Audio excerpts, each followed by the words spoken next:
Now time for the maps. If I've done this as a multi-part video, welcome to the new part. This time we're just going to be covering the maps and the turns and everything that happened on them. So for context, here's your map. It's a big 8,000 by 6,000 pixel grid, meaning that there's 48 million spots that each fleet can be moved to. Each nation can have up to 20 fleets and 12 cities, and those can go pretty much wherever they want to. There's limits on speed and stuff. If you're not familiar, I'm just giving you some more context. And then the 25 nations are on this map. There's also some NPC kind of factions that's run by Event Help. Typically, they don't have land, but they will have fleets, and those fleets show up as gray. And then if I go over here, you can see there are resources. These are not immediately visible to everyone. You can only see them if you get close, and if you have the technology that helps you see them. If they're not exploited, they look like that. If they are exploited, they'll get some infrastructure around them. What else? The icons helpfully provided by Tarnish art. a lot of members. Tarnish, yeah. Yep. Yeah, he did a lot of that. The whole map I did, the code to run the map I did. I got some help refining it from a couple people, but the majority of it's mine. A little bit of help from ChatGPT back in the early days. Yeah, that's the map for now. Also feeding into this, there are these two maps. This one shows the agricultural usefulness of each spot. So, like a lot of food will grow where it's green, very little grows where it's red, and food was one of the resources that people had to contend with. So if you're over here, like where Brick was, you don't get as much food as you do if you're up here where Erewhon was. And then similarly for population, there are large population centers that come with your map. Like when you get the land, you have a basic rural population that's already living there, and then your cities add to that. So this shows you like the population that would exist like if they're just in subsistence farming only. So you've got all these population centers as well. Again, very little up here because it's really cold, less over there because it's desert, more in the plains and whatever else is around.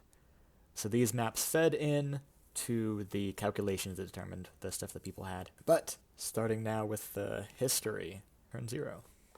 At the start of turn 0, surprisingly, something does happen, and that is the wall Alto breach down at Chorus. Now, Yes. noticeably for turn 0, to note specifically is you would place all your fleets. Most people place them within their lands and port on ports and such, since you get I wouldn't say bonuses, but you don't pay as much as long as In you're on a upkeep, port that can yeah. hold you. Chorus, meanwhile, where they were event helped and specifically had a story set out, we set up with Wal Alto, which was the first battle of the season and was incredibly dense for Yes. craft and lag, Yeah. which would introduce us to the start of one of our first NPC factions, the Stratus Front, before the game even begun, technically. Mm-hmm. And the consequences of that is far reaching for the rest of the game that they breached Wal Alto on turn 0. Yes. Yeah, and back to that conversation from the previous bit, I talked about how Chorus was an event boosted faction, so they got extra resources and stuff, but they were also an event fought faction. There was a NPC group run by one of the event help teams whose goal was to contain them canonically because they were an evil, all-consuming hive mind. And Yes. that started out right at the beginning. There was no preamble. They immediately straight went to break onto the continent. Yep, and I believe one of the ideas was that this NPC faction was to help so that the Ionian and Aldrich Crown could fight themselves if they wanted to. But considering the wall got breached turn 0, they did not feel they had much of a choice. Yeah, there were some planned like wars of like SDF over here would be fighting these people, and then these two would fight each other, and stuff like that. But that all quickly got thrown out of the window when the chorus breached the wall, and people got terrified of them rapidly. Very rapidly. Which now starts us at turn 1 proper. Again, staying in low meta, where we see the Aldrich Crown goes to actually send out some units to expand, since you need some armies to be able to capture. So we can see their sea fleets go towards the islands, alongside Ionia doing the same. Basically, their goal is to get resources, land, and you get money for holding land. Yep. Not as much, but it is a reliable income source, especially at the start. Yep. And you can see that even though these two fleets collided on the map, they chose not to fight because they were not at war. So sometimes when Yeah. you see fleets together, they will just have a peaceful thing and they'll be fine. So you can see over here, one of those fleets left, the other one claimed the island and moved on. So not every fleet encounter means a battle, but many of them do. So if you just look at what the next map shows, you'll see if it happened or not. And Yes. then now that we've got Um, fleets moving, these circles show their engagement range. So if, for instance, these two people down here can fight because their circles overlap partially, or in this case even fully. Yep. Specifically, we'll note here as well that Chorus moves one of the other fleets to go towards where they breached Vault Altar. This is important on a meta level, but this is the start of death stacking, so to speak, Yes. as we see, I believe it's aerial drones 1 and 2, as well as the mutated and land drones and such, all get together basically to then start their push forward. If we go slightly north, we will see that Tahua Peck, or Tofu Peck, has Yeah. built no ships, and they already have a friendly NGO starting there called Bale, Yes. who sent the ship out. But yes, Tofupek has no ships compared to the rest of its neighbors. Oh yeah. Also starting this turn, I'm not sure where it is on your order, but it's important because I was when running this event. We've got the middle of the map on this turn. I don't think it was there. Was it there last turn? No, it was not. So on No. turn one, people learn that there are towers surrounding the middle of the map right as their fleets all get there. So you have, I think, four nations vying for the middle. So what I have written here is that Mababa, Relic, Sot, and in this case we actually see VBR as well, which is Baltava, Yep. all go towards the center, which I believe is called the Winter's Eye. Yes, I have one. They all got there, and I don't think it went well for them. No, yeah. So there was a roleplay interaction that happened here to decide what would happen, and several units I think got killed, and people got very quickly scared of this, and then people would take a step back to figure out what to do. I don't remember Yes. if the violence was this turn or a couple turns after. I believe they got nuked this turn Okay. for approaching, and then it was either this or next turn, but quickly it would get contained. We can also see, again, more of the high meta nations going out to expand, especially so in this regard. Yep. Claiming land here on No Centrum, the And we continent here. can, and I believe it's good to mention now, even though I have it later on, that Mahabra, Sword of the Ecclesiarch, and Erewhon, they are all, well, not officially in alliance this turn, they're all working together, essentially. Yes. Which is why you'll see that Babahara is working with Sot to go towards the center of the map. And Relic was also a part of a separate deal to investigate that as well, and is Mm-hmm. their natural expansion route. Yep. Yeah. These guys went kind of together, working together more cooperatively, whereas these two were on their own. They do a variety of cooperation and conflict between them, but there was certainly some vying for power going on. Not as much as I've been hoping for. In season one, we got some Yes. quick violence over the deposit, the center of the map equivalent, but over here they ended up being rather peaceful about it, unfortunately. Yeah, we will see a lot of complications with the whole peace thing. Going back to the southeast of the map, most of this is going to be movement, as we can see with Krasna and Zaftra. They are not officially in a civil war, but they are looking at each other. Mandate from Heaven and VBR are specifically moving around to try and intercept. Well, VBR is specifically going out of its way to go towards Mandate of Heaven, I should say. State. Yes. And we see some early land grabbing conflicts initiated by Mjolnir VBR and General VBR against everyone, let's be fair. Mm-hmm. We also have Claiming a land very on them. helpfully named main fleet. Yeah, from RDR, the Uh, NGO. yeah. In roleplay, they're actually starting VBR and Mandate from Heaven have a border dispute at the southern border, which I believe is right on the island where they've just moved to. Mm-hmm. Where essentially an unidentified helicopter fled after having crossed international waters, and this was a start of essentially what would be the start of the war. Over in Hymera, my notes are basically everyone sends out a million prospectors. Yeah. Yep, you can see the Erewhon Remains got a ton of tiny fleets that are prospecting. It's not just Erewhon, it's also Brick. Yep. Brick has sent out a billion tiny little drones, and there's even more of them. Yep. We Uh, also have Sandstorm Horde and Starved Coalition begin the Forever War. Yes. Zinix also starts. This is the Forever War. And one Gooseport of gets them. immediately punted. Yeah.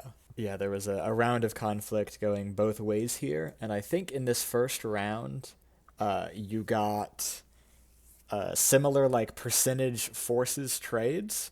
Both sides got heavily attrited in this first round of battles, but it was slightly more sustainable for Sandstorm because of the bonuses they got as a devouring swarm kind of thing.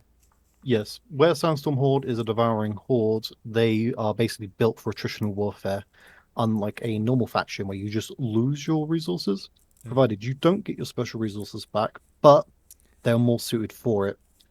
However, they are fighting a 2v1 and with lesser land initially. Very true. Currently, Yes. their forces are split between us. I only got two forces, but we will see later on that it'll focus more on Starved. But I Mm-hmm. do initially lose the conflict, and Gooseport gets a little consumed by them. Yeah. But this was also a cool conflict where there was dialogue going on between Tarnish of the Sandstorm and I know it was you and Zenixel. I don't know if he was talking with Starved much. I was actually left out of all communications with Starved. Okay. They did not talk to me ever. Nice, nice. So yeah, there was more out of character conversation going on between Sandstorm and the people they were fighting than between the enemy of my enemy situation you've got going on here, which you would have thought Yeah, there could be something, but that was not how Starved was necessarily trying to play. that was not how it turned out, but that's fine. Yeah. Um, Otherwise, it's mostly just minor movement from all the factions. And then we go on to turn two. Now, here we have, starting with Chorus, they have launched themselves deep into the Oh, Sea SDF. Dogs Fellowship with everything essentially, where they've launched themselves into with on the seafront. They've launched themselves into the little canal, Poikiki? basically, Yeah. and essentially, if Chorus got that, they'd be able to go further into the rest of the mid-meta area and spread out from there. The land drones are basically to try and get the other side of the canal. We can see there's a lot of overlapping circles and just a lot of conflict Yeah, here. so you all, if you're a player, you got to see a very different map that did not have quite as many circles like this. This was terrible for me to try and figure out who is fighting who when. Because I've got to figure out, okay, when And does the first circle cross one of these circles? And which fleet is that from? What part of the turn is it from? And oh, it was and by the way, this was chaos. at turn two. Yeah, We have not. We've only just barely got a week into this game at this point, and there is already a massive fight going on with SDF and yeah. Chorus. Yeah, in season Um, one, it took us like 10 turns to get a war of any significance. Here we've got Eternal Death War in the Northwest, Eternal Death War in the Southwest, an Eternal Death War in in the the southeast. Southeast, and then Yeah, just a bit of growing tensions in the North. The North was chill, at yeah. least to start. The North was chill to start with. So Ionia and Aldria have grown, and Yep, for Aldria sure. and Ionia have positioned themselves forward to be able to go into Chorus next turn. Yep. They were being a lot slower since I don't believe they genuinely expected to be able to fight Yeah. all of Chorus, especially since there was a massive blob there and there was a potential risk of accidentally catching the land drones as they first go out. Yep. But as you can see, it was mostly just SDF took a lot of punishing attacks here. I do believe they managed to fend them off on the sea front. On the land front, it's a lot worse. Yeah. Yeah, I think Poikiki succeeded in defending itself, but whatever city that was did not. Oh, complete tangent actually. But while we're here, if you go over to Brick for me quickly, Yep. now go all the way up to the unclaimed part of top here, we can see John. Got out, John. Yeah, John was here for a while. He had some cool roleplay stuff, but that was completely unrelated to Chorus. So eventually he just Yeah, yeah. disappeared, I think. John But is from I the did, SDF, if you're wondering. yeah, John is from the SDF. I felt like it was worth mentioning John before we forgot about him for the rest of his life. Yeah, John is a great case of me not actually having any hard coded way to stop people from putting a fleet not in their land and relying on me catching it personally. And I will, I will also state that John here is a fortification. So there's actually I believe 3 unit types that share the same icon, Yeah, and fortification and hovercraft share it. So if you go over to yeah. mine, Amphib. Oh yeah, yeah. uh, You had an amphib fleet that was a I fourth have an level giant. amphib here, which shares the same icon as a fort. So I was wondering if it was a fort or an amphib the entire time while John was up there. That's funny. Yeah, that was not intended as a feature. That was what happened when I updated the classes that were available without creating new Right. drawing models for them. So I always meant to get to it, but once the season started, R&D time is gone. It's a struggle just to Especially, keep up. So that it's never a got struggle to done. keep up when, especially if you have Bongo. Speaking Yeah. of Bongo, we go over to the Mjolnir and Voltavan Brotherhood skirmishes, Yes. which was an interesting time all around. It was a lot of small fleets, so it's actually a very low intensity conflict despite Hmm. everything, which was a good start. There is a lot of harassing tensions, especially with VB. If we go to the First Light Brigade, if we go south, Oh, I yes. believe they get defeated, or I believe they get defeated, but one of their ships does manage to be able to capture some people from Constantinople. Yeah, or maybe in Uh, Gaul, because they probably got to Gaul first. I'm it not may have sure. been Gaul or Constantinople, but they did eventually retreat, which caused some minor issues since originally all the vehicles did get destroyed in that. However, due to some scuffed design issues Yeah. and such, I believe one of them does get to come back, which is why the fleet gets to live. Hmm. In general, we see a lot of hydrofoils from VBR, which is Yes. always nice to see. Yeah. Also to mention here, which you may not have, I think this is the first appearance of the Alkanos Legion, which will be a very storied legion of the Sector 7. Will be a very storied legion. I believe everything else. Yeah, we see Uma Musume moving and Myoto coming to support. Also, right here, Mina. Yeah. Or The Midway Island Neutral A, yes, something like that. yeah. So I don't remember exactly what it was called, but Midway is formed on the turn after this, I believe, Yeah. where it is the Fissionistic Contingency, uh, Blue Rock, Uma Musume, Yeah. and Mjolnir. Those four. This, yeah, it's basically the entire eastern half of the map, as this is now set up to be a sort of neutral island area and had some related archaeology. But I was not in for it because I was eventually planning to go to Mjolnir, but got eaten.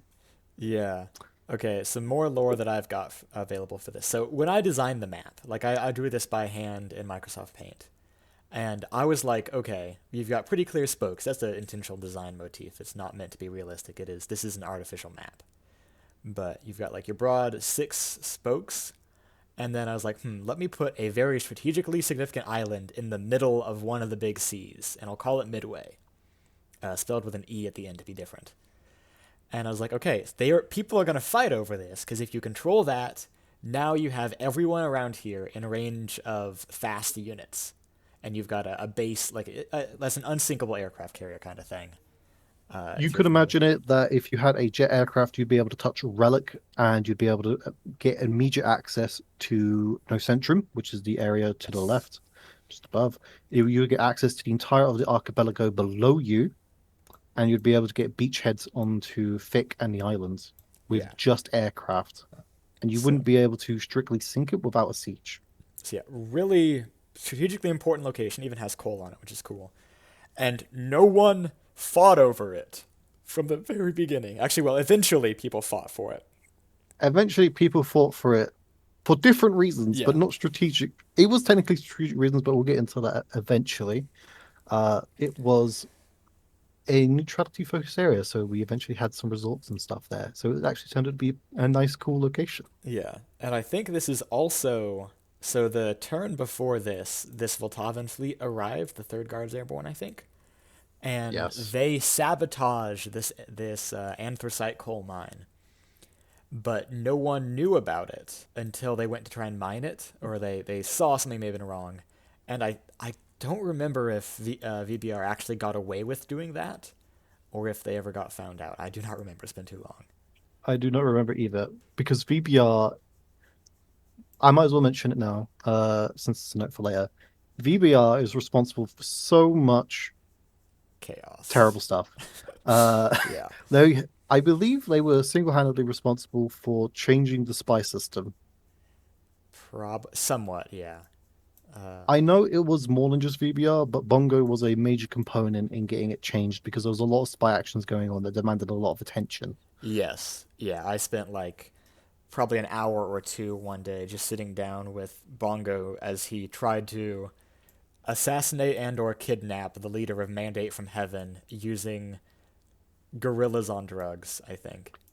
Yeah, for some reason, it would become a recurring, I suppose, meme of of Gorillas and fentanyl fentanyl. use. Yeah. Yeah, gorillas and fentanyl for some reason, which Yep. is certainly something. Yeah, these two had a Um, literal drug war where they were trying to sell fentanyl in each other's territory to like hurt their populations and make a profit off of them. It was chaotic and interesting, and I maybe should have not done it quite that way, but it was. yeah, I believe that should have been probably stopped, but at that point, it's too late. I've already spent so many hours on this. What Yeah. you would never expect how bad it would get. Yep. Let's going over to Krasnar. We can see that they've actually claimed one of the islands, which will be a spark of civil war, since this is meant to be a neutral territory between them as a buffer zone, Yes. but was claimed. As we can see, there's also a Bale Tower there. That's worth mentioning. Yes. We should mention the Bale Towers because I have very specific notes on one of them. But the Bale Towers, they would give you one specific resource in quantity, as well as boosting your general material output and arability of the land. Yeah. But they would have heavy consequences should they be damaged or destroyed. Which people And did there not take is a seriously few, enough. yes, I believe there are four at this point in time, which is this one here between them. There's also another one over in Mandate of, I believe it's Covenant here. Yeah, it's Yeah. in Mandate of Heaven territory. Oh, there you go. It's hidden. Yeah, it's hidden underneath here. This should be noted. This is the only time I believe it's defended. Yeah. There's another one in Commonwealth of Merland and Romaine, I believe. Yes. Good point. And And finally, then there's one over what's up here? where Yeah. Mahabra is. Yep. So these are strategically positioned around each quarter of the map, essentially. Yep. And one of the NGOs, an NPC, sort of NPC faction of Bale controlled them, which would do your terraforming projects and mega projects, essentially. Yep. And they're headquartered over here. Over in Sector 7. For high meta, we have Mahabra, Relic, Soat, and VBR creating a quarantine zone around the Eye of Winter after activating it, and significantly suffering. Yep. Yeah. We've As you got can the see, the Albateric Penguin Preserve Preserve. Research Station, I believe it is, Yeah. So they each which built would, some stations around here. yeah, which would eventually result in the Eye of Winter Accords, as it was known, which was meant to be a joint research effort into the Eye of Winter. Yeah. Yep. But they would essentially spend most of their time sort of projecting a power around it that people would not approach realistically. Yeah. Since, again, you have like a couple high meta nations in there looking over it essentially. Mm-hmm. Yep. And this Uh, is probably this turn or a couple turns after I started announcing the archaeology that was available on No Centrum and So Centrum. yes. Over in turn two, I believe it's just general. Over towards the Nixel Sandstorm Horde territory, I believe it's just me recovering. Yep, it's just me recovering and Starved Coalition retreating. So everyone's essentially getting fixed up. We've essentially traded here Gooseport for Onslaught. Onslaught. Yep. And then we'll go into turn three. Chorus moves into another SDF city. As we can see, they managed to get past. Their sea forces failed, but they went further in. This is when a Stratus Front extermination aero fleet would come in and burn them to a crisp alongside the SDF. Yep. That is essentially the hand of balance coming in to help Yep. keep the story interesting and make sure that they don't spiral too quickly. And speaking of And that, as you're we also can, seeing a retaliation coming in from Ionia. Ionia, Aldria, and SDF all counterattacked. Yep. Ionia, Aldria went into one of the hive nodes, whereas SDF managed to pincer into a different one near Waldonna, which last turn was reported offline Mm-hmm. or not responding at the very least. Generally, they sort of move forward. Again, they're being quite slow. They probably had fuel problems, I want to say, or they were being a bit too conservative. But Ionia, Aldria goes for a naval invasion up north. So Chorus is being threatened overall. And yeah, this looked pretty Um, dire for a chorus on that turn. yeah, it looked pretty dire because it looked like they could have potentially been knocked out, or at the very least heavily punished for their hubris. Mm-hmm. Yep. Uh, Fedcom, meanwhile, has just moved up, and so has Sector 7 to Oh, a little yes. strait there, just north of SDF. This would eventually become a little point of conflict for them, but as you can see, that this is a submarine force. Essentially, they would not be able to see this on the map very well. The error would be much greater for them. Yes, yeah. Submarines typically, like, they'd have a circle of error that could be like this bit, that could be like as big as Noah and Sosentrum combined, or even as big as one of the Yeah, cities. So, yeah, depending on the size of the fleet. Zaftra and Krasnar go into a civil war proper, yes, the Civil which War is turns also where hot. we get our second NPC faction. Um, Spoiler alert, I believe this lasts for a whole round, like a whole turn. This mainly because there was a few things going on with the Civil War. Specifically, there's a interception here that was denied by you originally, Yeah. uh, and they would later have, and nothing consequential would happen from this interception. That was then allowed. Yeah. We saw the worst tank fight I've ever seen. It was awful. It was nothing happened. It was for so long. Yeah, at least it wasn't laggy. True. But yeah, this would essentially last for one turn because there's also out player concern about the NPC faction because a lot of these are fake. Some of Mm-hmm. them are fake, some of them are real, but they did just pop up out of nowhere. So there was concerns of pop up fleets, Yes. uh, which is a very curious thing that I'll probably keep mentioning in the future. But a Mm-hmm. pop up fleet is simply something that popped up out of nowhere. Yes. Usually, this would be Typically on your land or somewhere where you would not expect them to pop up. yes. Typically, they would pop up on a city, usually in response to, someone's force dying. They build more ships at their base. Mm-hmm. Coincidentally, the attacking force pushed on from the previous attack into the base. Yeah. So the rules for those had to Uh, gradually evolve to the point of like what's fairest to both parties. Do they get built and can fight, but they're disabled for a little bit, or do they get refunded? yeah, What happens with that? And it then was an different edge stuff would case go. scenario that happened occasionally, but due to the sheer quantity of combat, it happened frequently. Yes. And it was an ongoing discussion throughout the game that only really got solidified until like the last 3 quarters of the game. Mm-hmm. And similar things with Um, intercepts too. There were a lot of problems where people didn't understand the rules or thought I made some bad calls, and maybe some of them I did make bad. But yes. I don't believe anyone understood initially that there would be a step system.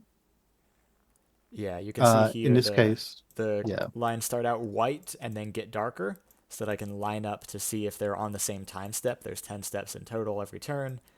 And if you are at the same spot as someone else at the same time, meaning your color is the same, these are not the same, so they didn't intercept, then you have a fight.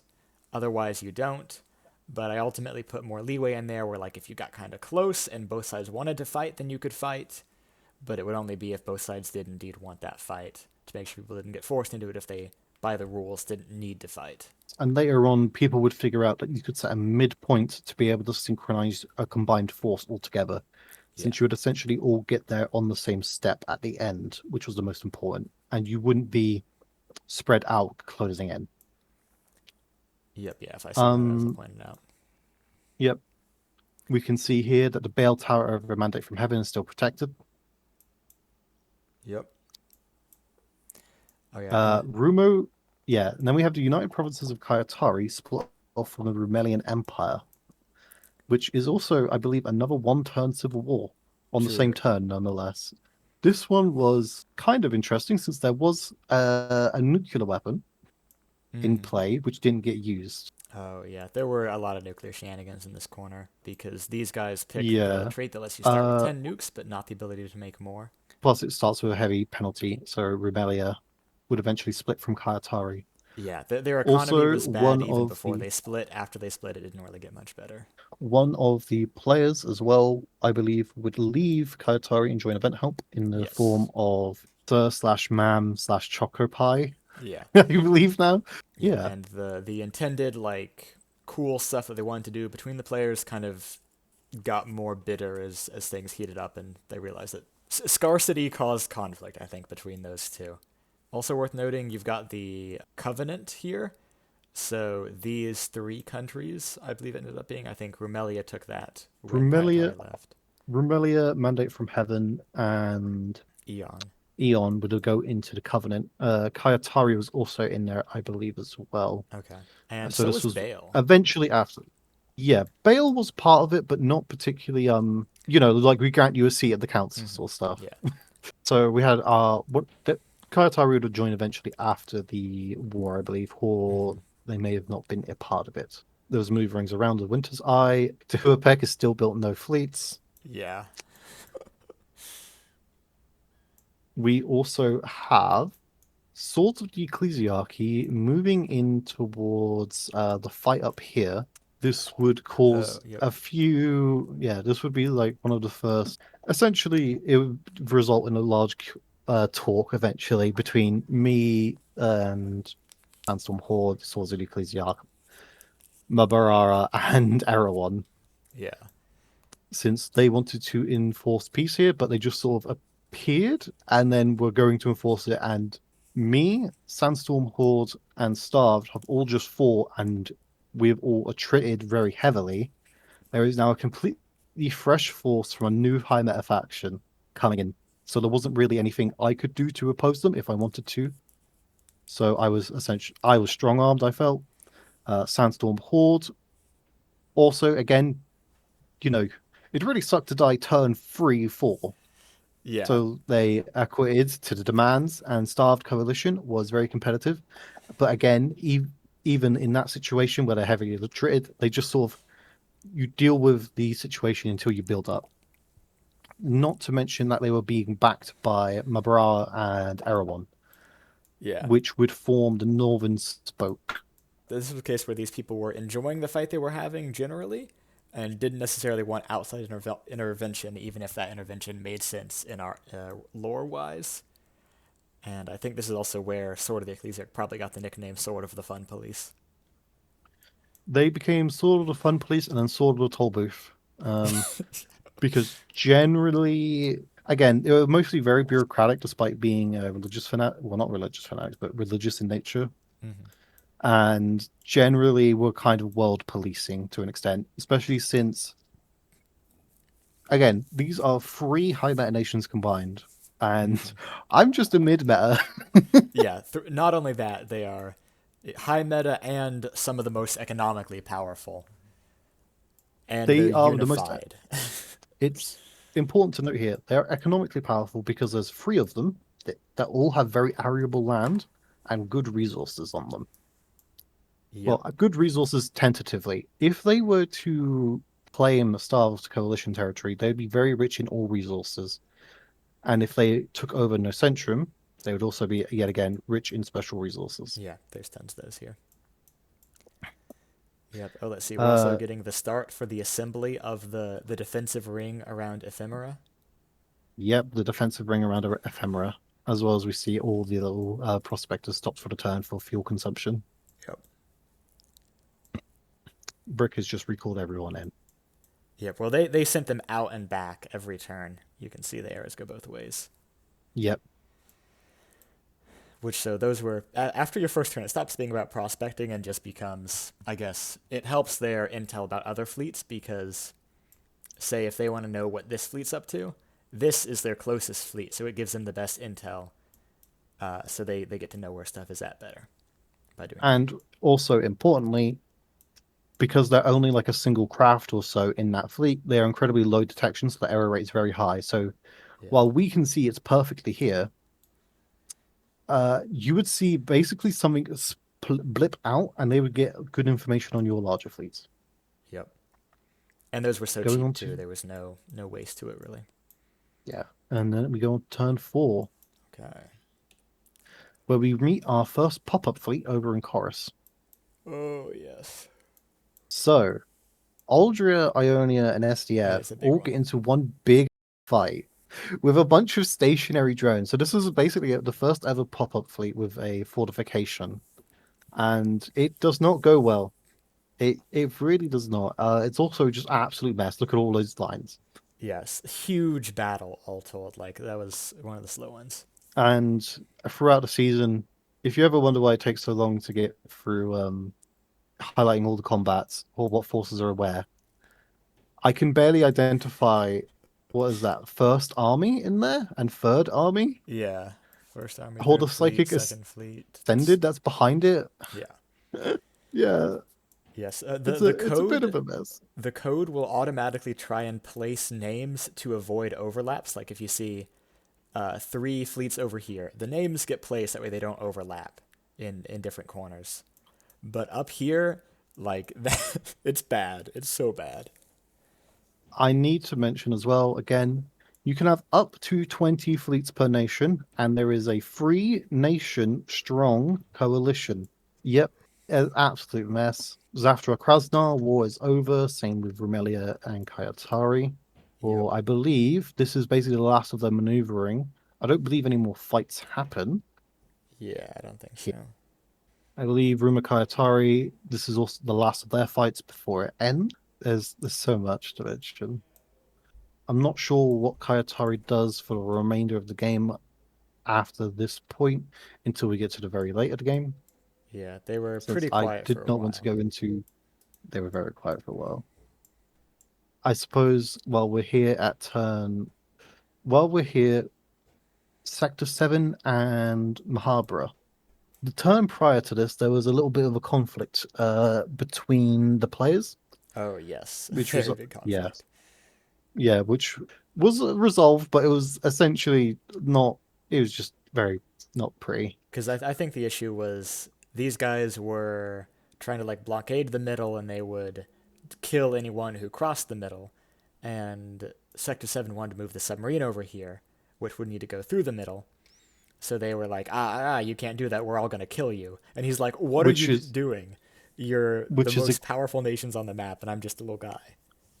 I'm literally just a little guy, and also this is where Sword of the Tollbooth would come up from, Yeah. because they tried to get a fine for the submarines, Yep.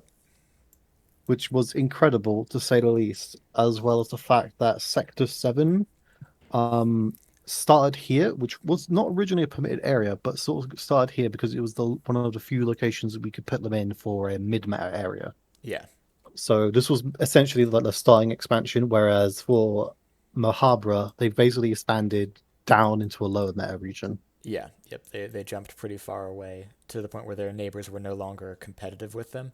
And again, Yep. there's TPD has had not a ton of low to high meta conflict, but a ton of low to high meta fear. And this would be the start of it, especially now that officially the Northern Spoke Alliance has come together. And they are a particular kind of alliance. They are a nuclear disarmament type of alliance, Yes, which leads into which more. a lot of the mid and low metas used nukes in either power eventually, or in Mhm. the case of Kayatari, For weapons. actual disarmament.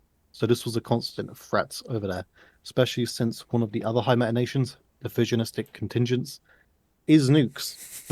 Yeah. Yep. So that. uh, Yeah. and a minor note here as well is that people are told to stop trading with devouring hordes, Yes, people loved trading stuff with them and with Sandstorm, and I reached a point where I was like, "This is a little bit crazy. I'm gonna provide in-game consequences for those who keep doing this." I think it was Mabaraba. I think was the biggest offender, but I know Brick did some of it, it. Some other countries did too. it was Mahabra, Brick, Erewhon, Soot. well, so on a technicality, but not Yeah, particularly. It was a kind of a mess. yeah. There was a funny quote that came out of it, which I'll get to if we ever do a quote review. But I believe as well. What turn map are we on for? Okay, they're having the next turn. Yeah, so still no Tehuapec and fleets. yeah, there's still no Tehuapec fleets. Another thing about the nuclear disarmament pact actually is when none of them are using nuclear reactors, they can't get level 3 or level 4 semiconductor factories, Yeah, true. which is something that you need as a special resource to utilize shields and lasers, which is a lasers are very good anti-nuke defense. Mm-hmm. So having a low output for a high meta faction is very bad. Yep. The icons are pretty small and often covered, but you can see. I believe that's a semiconductor facility right there. I Yes, think there's a nuclear that's a power plant nuclear. and enrichment over here. Yep, and if you check Mina I or don't think Midway Mina even, has one yet. I just looked over there. they If it don't is, have it's one covered. yet. They've just produced these areas this turn. So this is essentially the official formation of Mina slash Midway. And yep, we generally just. Oh, small note. Fusionistic contingent steals the grub from Sandstorm.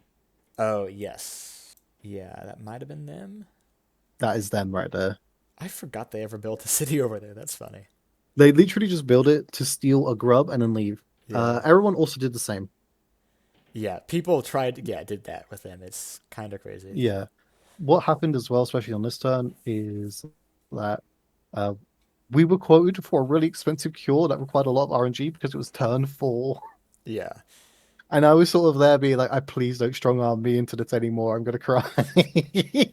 Yeah, that these people saw a conflict which was foundational to the identity of these guys and was like the whole core of their current roleplay, and we're like, we will fix this without their involvement and just do everything and make it so they have nothing to do for the rest of the game. Yes. I also did something very particularly sneaky as well, or at least for me, I did something sneaky. I hired Brick to send over a force, which is UAV2 here, to come over to fight Sandstorm Horde Oh, yeah, behind the backs of everyone in the conversation. yeah, I did this for two reasons. The first reason was because I wanted some help with the conflict because I was very much depleted in yeah. forces, but not money. Without the help being overwhelming, like would have been from the Northern Spoke. Yeah, because it's essentially a one-time help. They're basically disposable. And second of all, it would get Brick some designs used in the first place quite safely, and would Yeah, even open up potential, people potentially, but not done since, of like people potentially hiring out Brick forces. yeah. Brick were one of the people who had their fleets up for purchase. Same with Sector 7 did that. Both served as Yes, kind of mercenary hubs. yes. And we should go on to turn 5, where we Okay. get a few things happening at once. Yep, just to show a whole lot more land gets claimed. Yep, so much land gets claimed. Um, Tehuapec, or Tofu Peck, is colonized due to having no Yeah. ships by a Bill. freaking NGO, Yeah. and also Sector 7 helped, but Yeah, it'd be like if the World Health Organization was just like, we own Liberia now.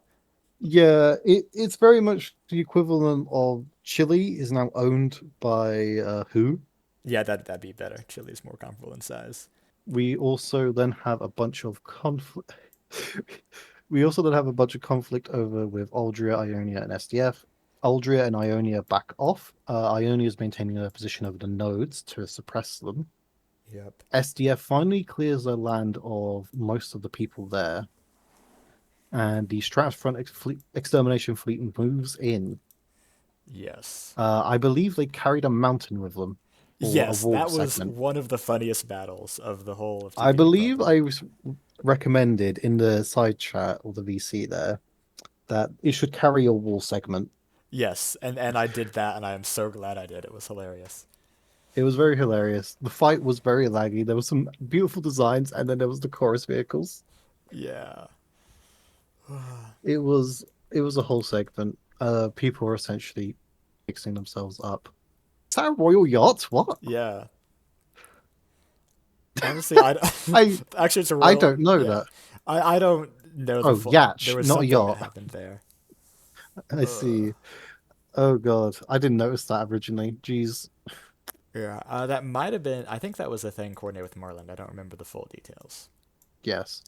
Um, a minor note here as well is that from this point onwards, we would lose one of the event help for a very extended period of time. Yeah. We would lose one of our event helps. So Stratus Front and a lot of the NPC factions sort of fell to the wayside. Yep. We would Especially the also Forgotten. They got so forgotten. the Forgotten were forgotten so hard they were forgotten twice. Yeah. Uh-huh. Yep. Yep. And Yep. then we have the Duff's Bunnies versus Eon Hive and Remelia, Death War. which I have comments about for next turn, but all we need Okay. to know is that this was bad. Yes, they immediately went for the ultimate Death War capital trade. Yeah, Exosoma for Laporte. they went straight for the capital in a fight and it was terrific. A lot of cool designs, but the battles were cool. What was happening outside of the battles were really not cool, especially with the spy actions. Yeah, there were spy actions that people were not happy with, and there was a lot of bad blood out of roleplay. Yep. Um, there was also just slightly north. Mandate from Heaven became the Weezvin Commonwealth because of bad out out of character. The primary player, I believe, was Solo. Yeah, wasn't So meant to be, but they, ended up that way. yeah, wasn't meant to be, but ended up Solo. So they would eventually go under Mjolnir as a, I don't want to say puppet. I believe it's more like a Subject or client state, kind of. subject or client state. Yeah, And there was especially also a chorus infection, which also caused something of a crash out oh my. Okay, yeah. Three things happened all at in once, Damascus. essentially. Yep. Yeah. So VBR was doing a small injury upon the player of Weezwin's mental health because of the amount of spy actions. Then, to top it all off, after they finally became a client state, so they wouldn't have to manage as much Yeah. under Mjolnir, they would then proceed to correspond Damascus. Yeah. Now, something particular to note here is that no one knew it was VBR initially. That's a good point. Yeah. Because with Chorus, there was a lot of out of character bad blood happening, especially with some doctored images of spreadsheets, Yeah. which people just took at face value, which was incredible. Uh, which then inspired low confidence in the event help and game master So yeah, people and just thought, oh yeah, everyone. chorus can probably just do that, Yeah, rather than and looking there to was, assign blame in reality. yeah, even though very blatantly later on, one of the event help would just say, "You can do this with a crop duster," Yeah, and and also so just like a lot yeah, of the spy events that get bad blood. To be fair, like to do this took insanely good rolls. Like I think it was a natural 20 that got that chorus bomb to land in an orphanage or something. So a yeah, lot of these, I believe that everything should be possible, but it should not be likely or guaranteed. And that was one case where I was like, okay, I'll make it stupid hard, and it happened to work out for this scenario. I was like, okay, I will let it happen. I'm not going to make it not happen if I said, hey, this is possible. So yeah. And so for about 3 days, there was a lot of talks about chorus, and then the combat happened, and they were squished instantly. yes, yeah, this was a super It minor thing, and thankfully the people were reasonably cautious and said, hey, like let's be careful, let's treat this like a quarantine, and that made sure nothing further happened and prevented me from having to yes, do some manipulation to be like, oh well, you weren't quarantined, but I know everyone's gonna crash out and quit if I don't, so it's just all fine. So yeah, it was. yes. Of particular note, Mjolnir took this incredibly seriously and made a full, like multiple step plan. Yes. This would end up not mattering. They would just come in instantly and slay it, so then they could just do the rest of the plan Yep. basically straight away. Um, Over in High Metal, Starved Coalition becomes the Black Empire and then disappears from the face of the game afterwards. Yes, yeah, they changed their flag. I think their name changed. We're gonna change next time, but Name change, flag changed. They were meant to be. There was a whole issue with them. They were meant to be using materials and funds granted to them from event help to fight Erewhon instead of continuing to punch down on Sandstorm Horde. Uh, which they since instead they basically did, went, and yeah, yeah, since the idea was Erewhon's getting to a point of economic dominance, we're going to give you this to go fight them. You can still send some forces to Sandstorm Horde, to like but keep don't up the send fight. all of But them. yeah, Yeah. On top of various cheesy designs with repair tentacles and detection and evasion. yeah, and that were like borderline rule breaking, and I didn't catch because I don't have the time to review designs. And then when I despawned them mid conflict, because I was like, okay, that doesn't follow the rules. Starved had a crash out, or at least some of the members did. So that was And a eventually mix they of would poor drop. communication, poor expectations, and And Gooseport would survive this second battle of Gooseport. yeah, it's funny comparing the earlier rounds to now because the names are a lot smaller, especially on Yes. Sandstorm because they've been attritted. But this did mark Oh their dear. first incursion, I think, against this island here. Yep, they would start harassing my back ranks with one of their forces, which was very particularly annoying since I didn't have any air vehicles out of a staunch hatred of building them from the depths. I realized that the balance was getting out of hand. You can see the circle's been completed and they're only getting bigger. And I was like, okay, hey, this can get starved out of this death war that there were some issues with, and it would help them. It would provide a counterbalance to Erewhon, but they weren't willing to play along with that as I had wanted. So Yeah. I am, for balance reasons, I view it as an option to make a nation more powerful. Like, kind of got played around with it with Chorus at the start. But the deal is that you always have to follow some of the sway of the game master. And typically, when I Yeah. do that, like when I made the offer to Dust Bunnies in a couple rounds, the offer usually is I will help make you stronger to make this fight interesting, but afterwards you're doomed. And you will eventually lose because I'm not gonna. It would be awful of me as game master to say, okay, this is a war that's going fairly. I'm gonna make one side win, and they're just gonna win. Like that is an awful thing to do. But I am willing Yep. to make a war more interesting if it's being lost right now, quicker than people want. But it must ultimately follow a fair conclusion. Yep. And then we'll go on to turn 6 finally. Yep. Uh, Star's gone. Bounties on the black market appear, and people are already going after them, at least out of character. Some of them are just vying on it already.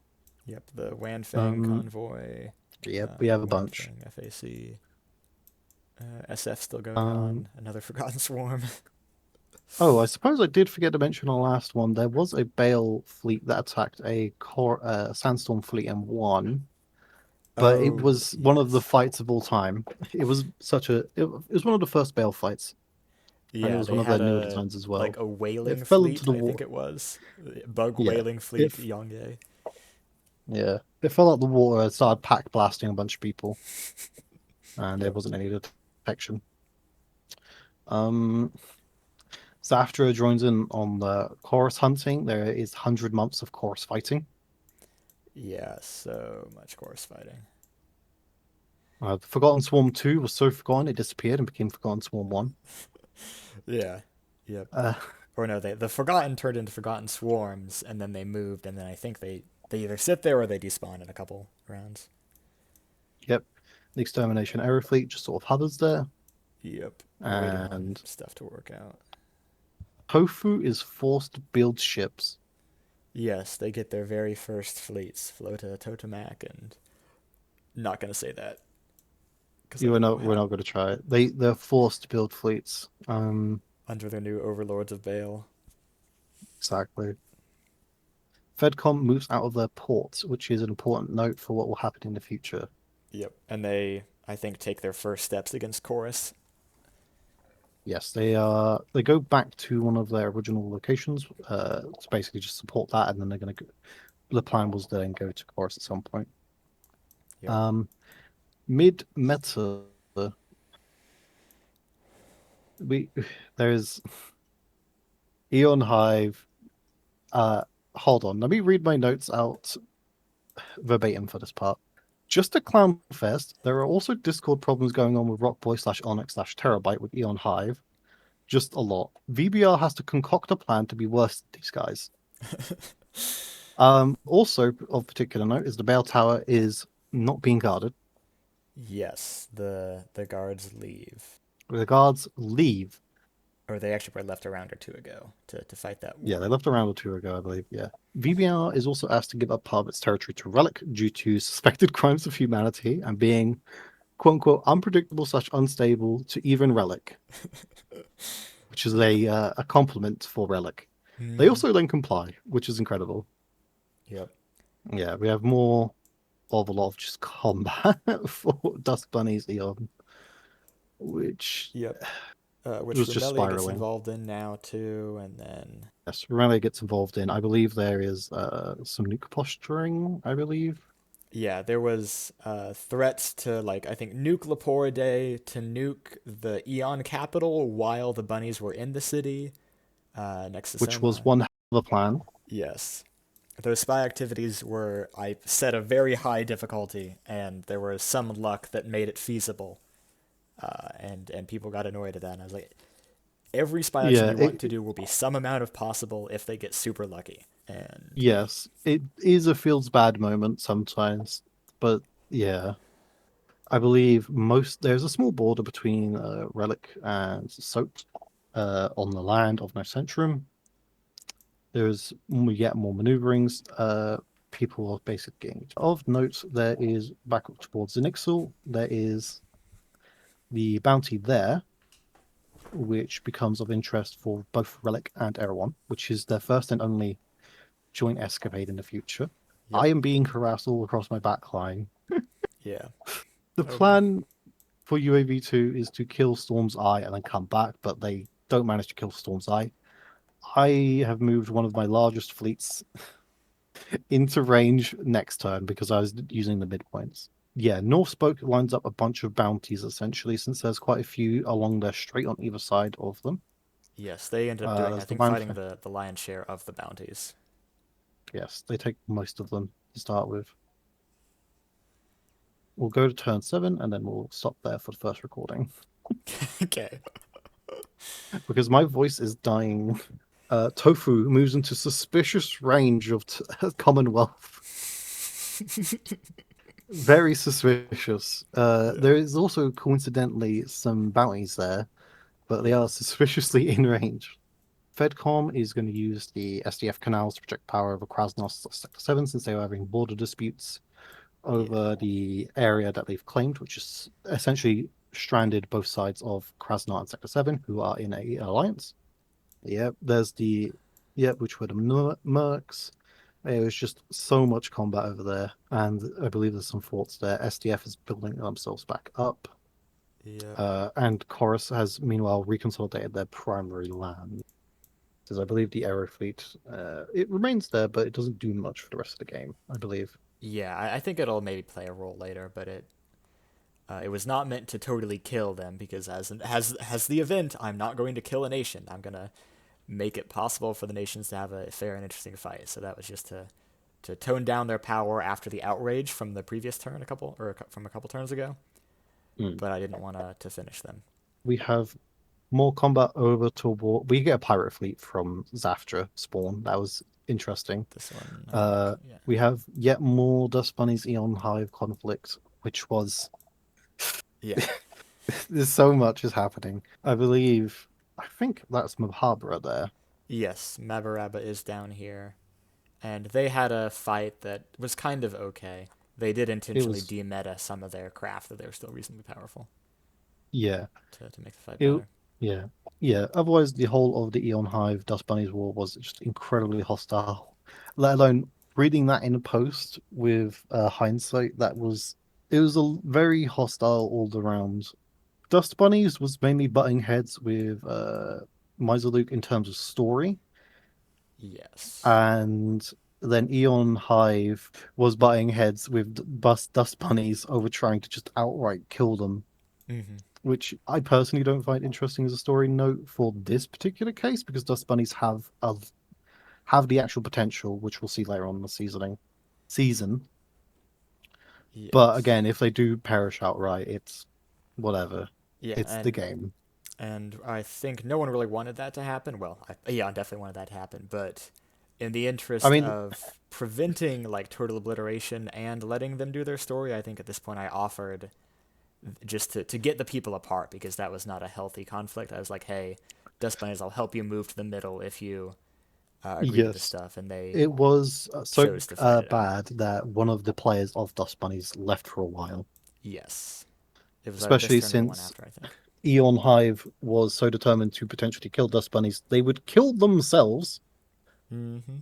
which was definitely one of the things of all time, let alone all the meta commentary outside from non Eon Hive Dust Bunnies, especially from one of Mahabra's players. Let's see. Mjolnir, Uma continue to fight VBR. There's just a lot of VBRs being squished at this point. Mm-hmm. They dared to potentially harm the Umas. Yeah, and VBR they were in like an insanely outnumbered fight. 'Cause they were fighting Wiesvin, Uma, Mjaltir. They were They even essentially fought fighting everyone in the Relikson. southeast. And I think they only lasted as long as they did because of some wildly aggressive diplomacy, decent designs, mostly compared to Wiesvin, I think, and overuse of spy actions and crazy stuff like that.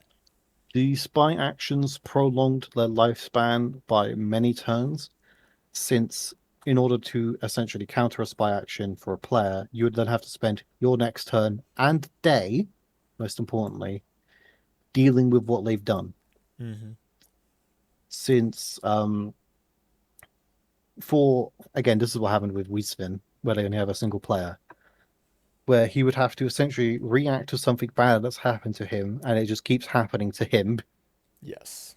So he'd have to spend time not just designing, but going to the keyboard, thinking how he's going to deal with this, applying it, looking at his spreadsheet to see if he can do it, asking the DMs, waiting for them to respond.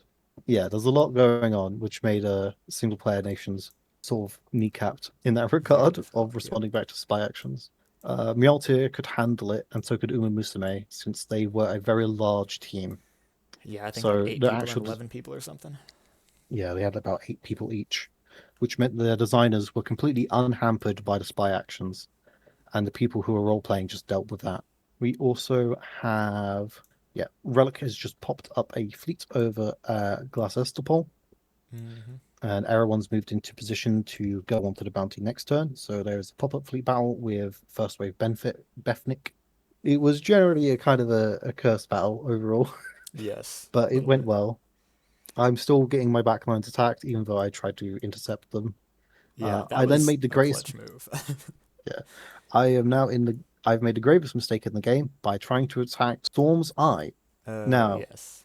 notably, they've built up more of a fleet since last turn, and while you can see I have more material, that's not accounting for the additional defenses from Storm's Eye itself, or the fact that I'm whole meta level down, Yeah. and I had been taking loans from Tehuapec and Mjolnir to try and get my economy in a position to fight them because I was Mm-hmm. attriting against them so heavily. Yep. A bunch of bounty battles happen as well from, let's see, the Wang Feng convoy, the staging area, Yep. That just so pirate fleet, much. maybe.